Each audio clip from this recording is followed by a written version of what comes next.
Hello students, मैं doctor करुणा Kaur BSc third year के लिए इकोलॉजी वाला सेकंड पेपर जो है इकोलॉजी एंड इकोनॉमिक बॉटनी उसको कंटिन्यू कर रही हूँ। तो इस हम लोग देख रहे थे इकोलॉजिकल फैक्टर्स, उसमें हमने क्लाइमेटिक फैक्टर देख लिया।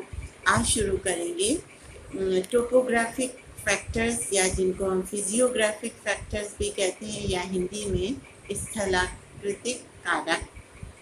तो बच्चों, जैसा हमें पता है कि पृथ्वी की सतह जो है, धरती जो है, उसकी सतह हर जगह एक सी नहीं है। कभी कहीं कहीं तो हमें ऊंचे ऊंचे पर्वत दिखाई देते हैं, कहीं छोटी जो है पर्वत ऊंचे पहाड़ हैं तो कहीं छोटी पर्वत श्रृंखलाएं हैं, कहीं पठार है तो कहीं मैदान है, कहीं मरुस्थल दिखाई देता है तो कहीं समुद्र दिखाई देता है।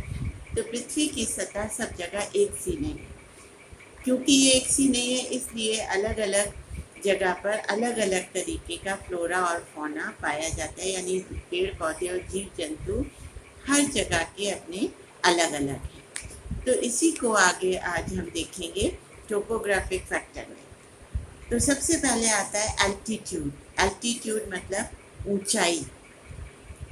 तो अगर हम सी लेवल से ऊंचाई नापते हैं तो उसको एल्टीट्यूड कह देते हैं, और लैटीट्यूड अगर हम भूमध्य रेखा इक्वेटर से ऊंचाई नापते हैं ऊपर की तरफ की, तो हम उसको कह देते हैं लैटीट्यूड।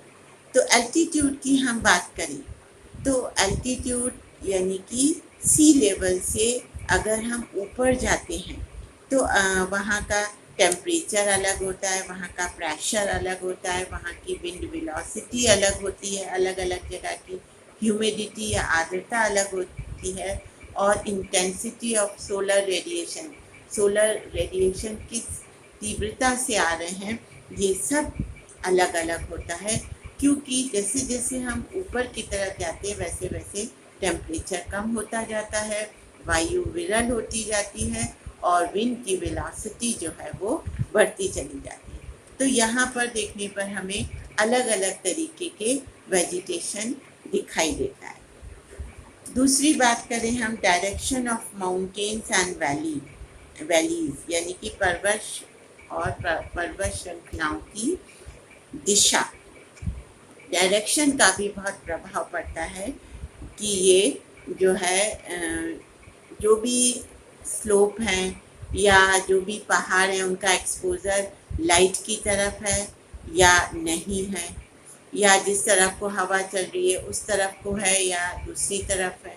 तो इस तरीके से लाइट का, बारिश का, इन सब के ऊपर जो है डायरेक्शन का बहुत प्रभाव पड़ता है कि पर्वत श्रृंखलाओं की दिशा या डायरेक्शन क्या है। कि वहाँ पर अगर लाइट की तरफ को एक्सपोजर है तो वहाँ ज़्यादातर जो है वो प्लांट्स ऐसे होंगे जिनको ज़्यादा तापमान और ज़्यादा लाइट की आवश्यकता है। जो दूसरी तरफ उसके अपोजिट साइड में होंगे उनको कम लाइट मिल रही है, वहाँ का टेम्परेचर भी कम होगा, तो वहाँ दूसरी तरीके की वेजिटेशन होगी।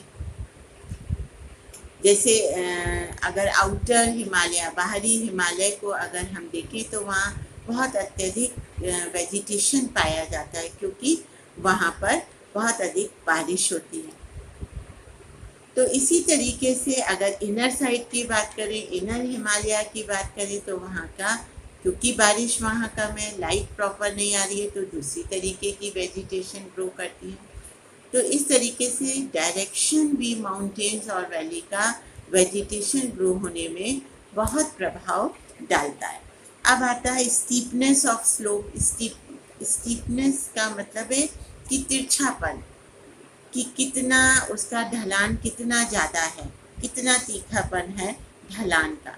अगर बहुत ज़्यादा ऊंचाई है, ढलान बहुत तीखी है या स्टीपनेस ऑफ स्लोप बहुत अधिक है, तो अगर बारिश हुई तो वहाँ रुकेगी नहीं बारिश, पानी रुकेगा ही नहीं और जो है वो नीचे बहकर आ जाएगा, और वहाँ पर कैसे ज़ीरोफिटिक प्लांट्स या जिनको कम पानी की आवश्यकता है वो ग्रो करेंगे। रेडिएशन जो है वो, क्योंकि जैसे जैसे स्लांट बढ़ता जाएगा तो उसकी स्टीपनेस भी कम या ज़्यादा होती जाएगी रेडिएशंस की, तो उस पर भी वेजिटेशन का प्रभाव पड़ेगा। तो स्टीपनेस ऑफ स्लोप भी या ढलान किस तरीके का है ये भी अत्यधिक महत्वपूर्ण हो जाता है फ्लोरा के लिए, फ्लोरा और फौना अगर हम देखें तो दोनों के लिए। तो यहाँ हम बात मेनली कर रहे हैं वेजिटेशन की। अब नेक्स्ट आता है एक्सपोजर ऑफ स्लोप, ढलान का अनावरण। अब ढलान किस तरफ है, जैसा अभी इससे पहले बताया, अगर ढलान की दिशा लाइट की तरफ है तो वहाँ का वेजिटेशन अलग होगा। अगर दूसरी तरफ है तो वहाँ क्योंकि लाइट प्रॉपर नहीं आ रही है, लाइट कम आ रही है, तो वहाँ का वेजिटेशन अलग होगा। लाइट बहुत ज़्यादा आ रही है तो वहाँ का टेम्परेचर अधिक होगा, जहाँ लाइट कम आ रही है वहाँ का टेम्परेचर भी कम होगा। तो इस प्रकार से दोनों साइड की वेजिटेशन में भी अंतर आता है।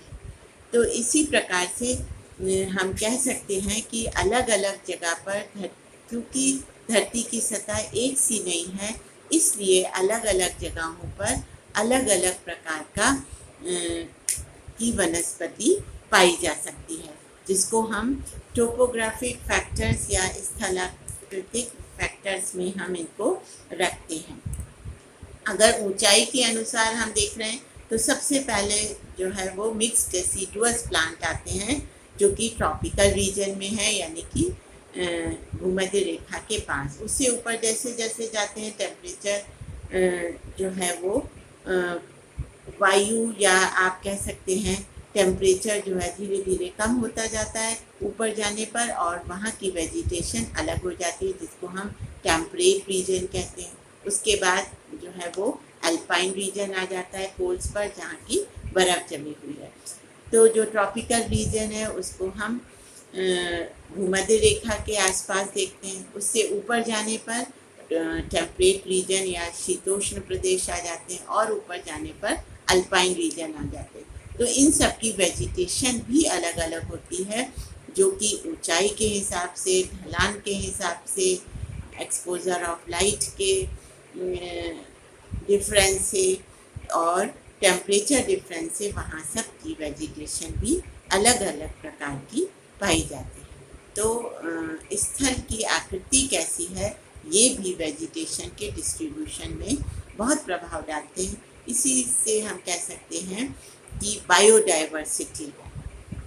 तो बच्चों, आप जो आपको PDF भेजे उनको रखिए, ये वीडियो सुनिए, तब आपको ये फैक्टर्स जो हैं इकोलॉजिकल फैक्टर्स वो और समझ में आएंगे। इससे पहले हमने क्लाइमेटिक देख लिया और आज टोपोग्राफिक या फिजियोग्राफिक फैक्टर। तो आप इनको पढ़िए। इस पैंडेमिक में आप घर पर रहकर पढ़ाई करिए और सेफ रहिए। Thank you.